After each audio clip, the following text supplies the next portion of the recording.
मंडळी, माणसाचा स्वभाव इतका विचित्र आहे ना, त्याला चांगल्या गोष्टींपेक्षा वाईट गोष्टी लवकर आवडतात आणि तिकडे तो आकर्षितही होतो.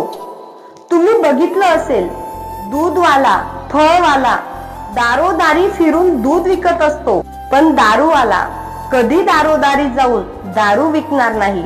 वाईट गोष्टी घ्यायला माणूस स्वतःहून जातो आणि चांगल्या गोष्टी माणसाला घरी जाऊन द्याव्या लागतात.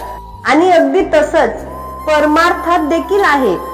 ज्ञानोबा राय सांगतात, प्रत्येकाच्या हृदयामध्ये राम आहे, पण त्या हृदयातील भगवंताकडे आकर्षित न होता माणूस विषयाकडे आकर्षित होतो. यासाठी ज्ञानोबा राय गोचिडाचं उदाहरण देतात.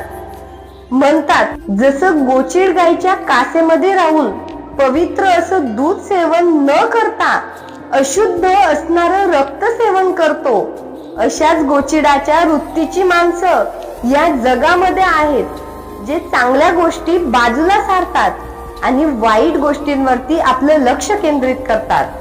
विचार आवडल्यास व्हिडिओला लाईक करा, शेअर करा, सबस्क्राईब करा.